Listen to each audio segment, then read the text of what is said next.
probably don't need me to tell you we're right at the middle of the January transfer window, but we've had an interesting thought tonight that should actually be one at all. It's not good for anybody, disrupts business, and really we should just have one long transfer window, and that is it. Like the old days. Yeah. Would you go along with that? Everybody's forgot nobody remembers. If you're watching the programme and you don't remember this, the transfer window used to stay up until the last Thursday in March. Yeah. Before it shut. And you could do your business all the way through then, up and down, in, out, whatever you wanted to do. And that I always felt was a much better system than the one the Europeans make us adapt. When did it reopen? It was only the Europeans that made us... So it shut in March. When did it reopen? It reopened in June. So it's virtually... yeah, all season, open window all season round, like I mean. And I think that... The good old days, yeah, but why was that better?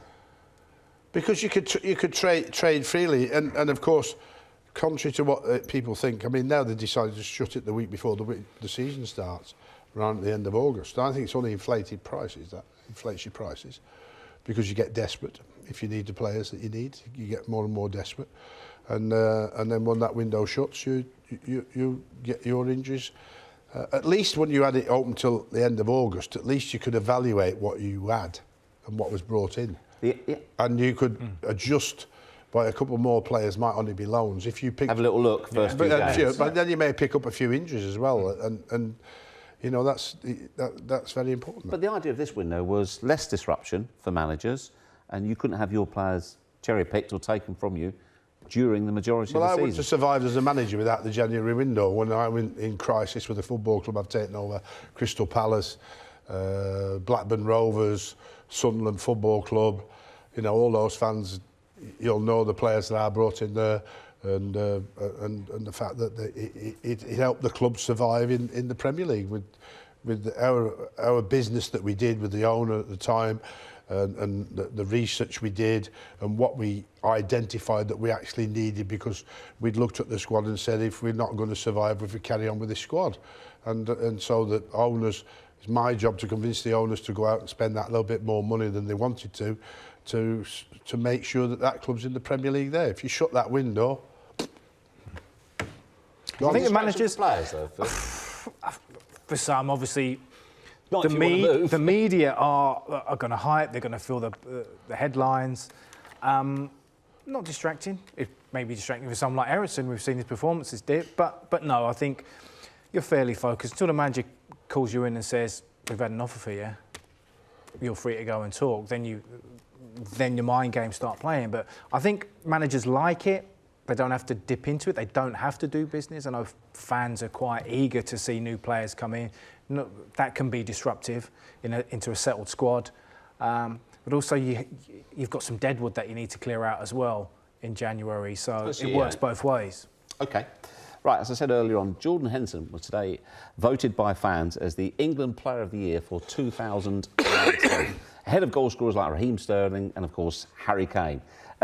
Sam, a surprising choice for you, or is this a continuation of now, it would seem, a much wider appreciation of Jordan Henderson? I think it's a surprising choice on the basis. I'm really glad he's picked up the award, but it is a surprising choice that a midfield player... Let's separate two things. Do you think he's the right choice? Is he a worthy choice? I think he's a worthy choice by personally what he's achieved with Liverpool and what he means to the team, and I think that he links defending and attacking in the middle of the midfield, as does Fernandinho at Manchester City. So everybody raves about Fernandinho. They love him. And Jordan Henderson is equally as good, if not this season, better.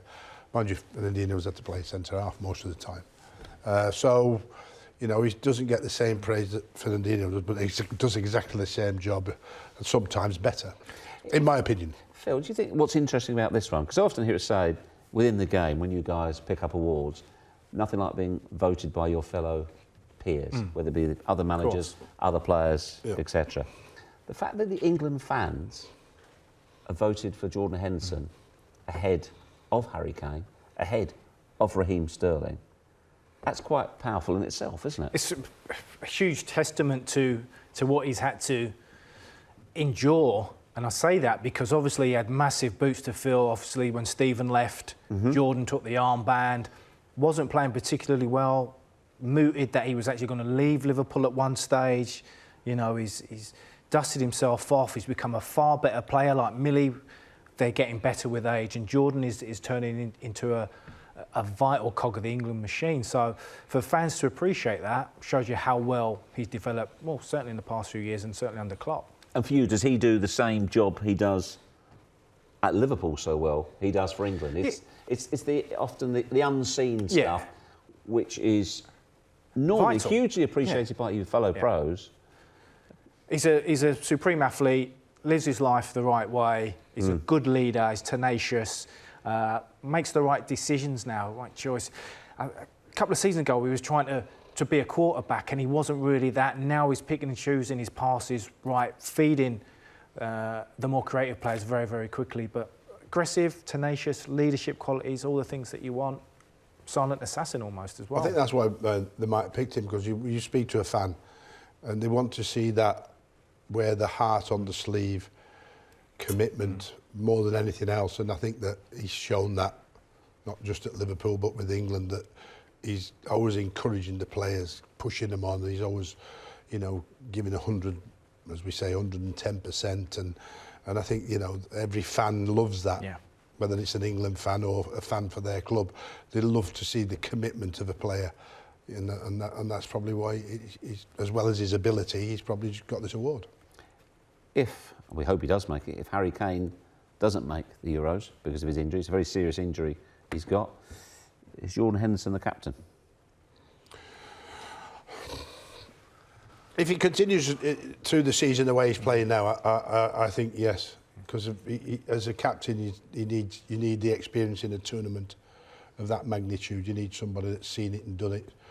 And he's been doing it with Liverpool at Champions League level. He's been doing it with England for a while, and you need a bit of leadership there, a bit of calming influence on what might be quite a lot of younger players, even in the last World Cup that's playing in the Euros this year. He's got stature and presence. Absolutely, and you look, you know, arguably, if you say that Liverpool, people talk about a dynasty, it's a bit early to talk about that. But if they continue in the vein and he's at the helm and the leader, he could be one of the greatest Liverpool captains that we've seen. Do we think Harry's going to make it, Harry Kane? Well, It's going to be difficult. No. Very serious injury. So, do they call Vardy back then? well, would Vardy go back? Well, if Harry's not there, he's got to play, isn't he? Not necessarily. Well, not necessarily. That'd be there's obviously Gareth's choice, but you know, if he continued to score the goals, you'd be looking to encourage him, wouldn't you?